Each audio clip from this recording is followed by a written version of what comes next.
Hello, this is Mr. Gill. I'm teaching 7th grade math this year at Henderson. I just wanted to do a quick test video and give you a couple of ideas that you can use with the kids and maybe a little bit of help for when you're at home with them and maybe they don't have their book, because I don't require that they take their book home. We try to get our work done in class, but I am sure they're not all going to finish and they may not necessarily always tell you they didn't finish. So that work done in class should be homework. But again, a lot of times kids will say they didn't have homework because we technically don't grade homework at Henderson. So anyway, here's what you can always check in with me if you want to see if they have homework. I've told many of you, you can check with me as often as you like about what's going on in class. The more they know we are communicating, the more on top of things they will be.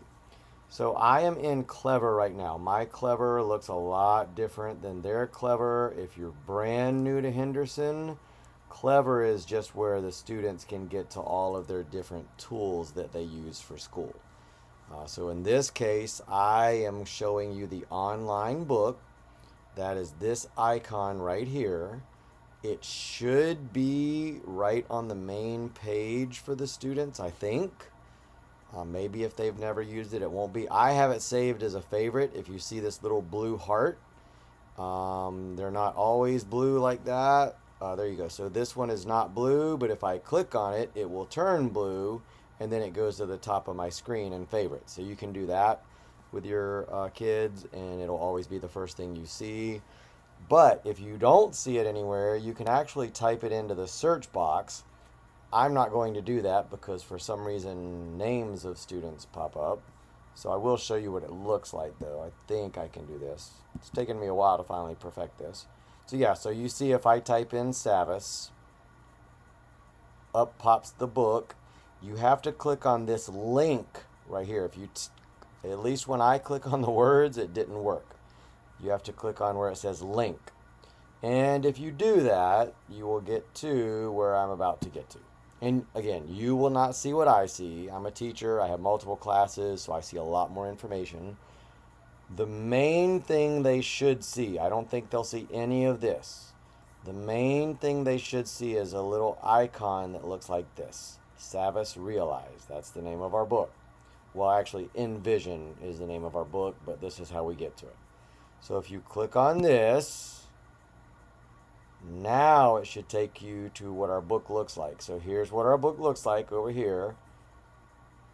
There's a 6th grade book in here, just in case I need to go back and look at what they did last year. This is our 7th grade book. It's got a little robot on it. These would be assignments. I've assigned a diagnostic test for them. We were going to do it in class. We haven't. It takes a while. If you want them to do that, it will tell us exactly what skills they need to work on. They might be skills from last year, they might be skills from back in elementary school, but it basically just, it's not specific to 7th grade. It just has them answer as many questions as it needs, and then it says, okay, here are the things you need to be working on moving forward. And it might not necessarily be 7th grade math, it might be 4th or 5th grade math. I find a lot of kids have forgotten stuff over summer, so they need to go back and review. But that's a great way to review with your kids. It'll just set a path for them, and they can just work in the diagnostic test and the assignments that it gives them, in addition to assignments I'll be giving.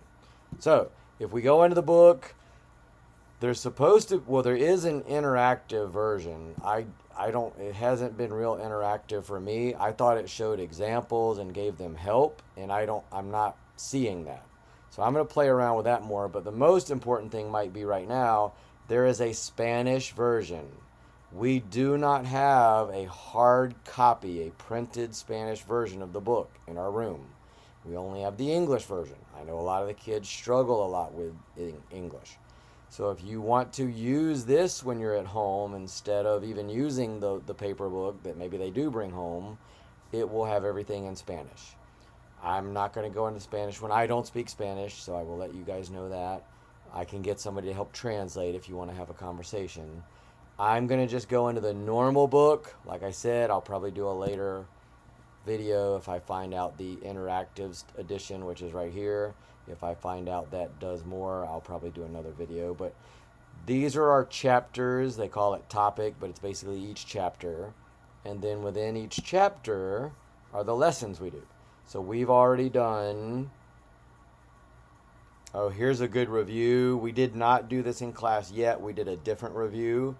You may want to have them work on that. If you feel comfortable doing math, you can just make sure they know what the different problems, how to do the different problems in the review. We'll probably do it at some point, maybe even this coming week. We've already done this lesson. We didn't do tons of problems because it turns out they can actually use a calculator. And most of this chapter was solving by hand, but they're not going to really need to solve by hand. They're going to have a calculator. We focus on examples, so you can get to the examples we do. We did this one in class here. We didn't specifically do this example. We just did our own example in class, but it was the same type of problem. They also get a practice problem they can try after the example. So they give them an example, and then this is a practice problem. So all of this is available at home. So they do not need to have their book with them to do some work if you want to make sure they're keeping up. And you can always ask me what would be a good idea if I haven't sent an email out already. You can keep going. I love this section. Do you understand? Do you know how? It's kind of right after we do the examples, before we go into the practice problems. And it's the problems are probably easier sometimes than some of the practice problems. But if they're struggling with these, then please let me know. Sometimes we will do them, sometimes we won't. So if you want to do them with the kids, that would be fantastic. We're going to use iPads and all kinds of tools, so we won't necessarily always do this section. After that, typically, is the practice problem. So this is where I'll assign problems. You see it actually picks up at number 7 because it kind of just continues what we just saw on the page before. So the problems on the page before really are practice problems. They're just kind of the more simple practice problems. And then these get a little tougher. So plenty of resources they can use online. So here's another one that I really like. I taught 7th grade a long time ago. I've been teaching high school math, algebra, geometry, algebra 2 stuff.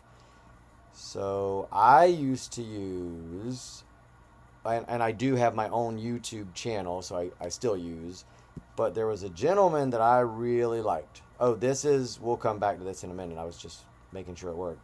This is how you get to me on YouTube.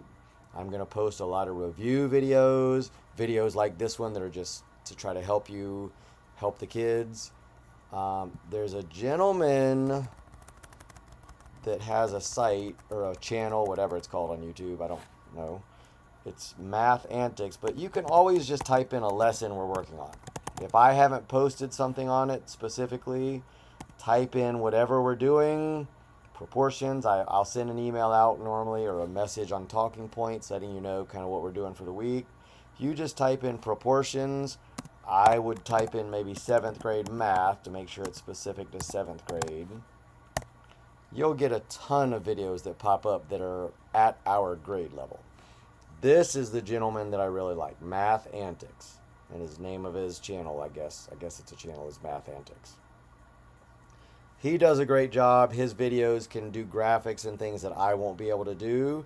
He breaks things down, I think, really well. So we don't always have as much time in class as I would like. So you may want to kind of also watch some of his videos on the same topics. And then to get to me, like I said, I think you have to type it in exactly like this, because otherwise you'll get a ton of Henderson Hammock videos. There we go. It's the @ symbol, Mr. Gill Henderson Hammock, exactly like that. Then I don't have a picture on it. I tried putting one up, but for some reason it wouldn't work. They might have to approve it. I don't know, so there might be one later. But it's Mr. Gill Henderson Hammock. So if you click on that, again, this is where I'll have, oh, there's my picture right there. I don't know why it's not showing on the other screen. That's a picture of my puppy from a while back. So I'll post videos.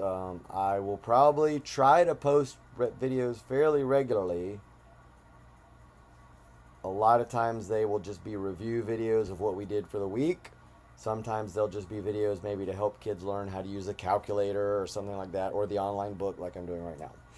So that's everything I'm going to put into this one. Like I said, this is a test run. Hopefully I'm able to post it. But if you have any questions, please do not hesitate to ask me on Talking Points. Just reach out and check in on with me, about how the kids are doing. It was a pretty good first week. I'm already seeing some kids are going to be fantastic. Some kids are having a little bit of trouble focusing and they're a little distracted seeing their friends for the first time.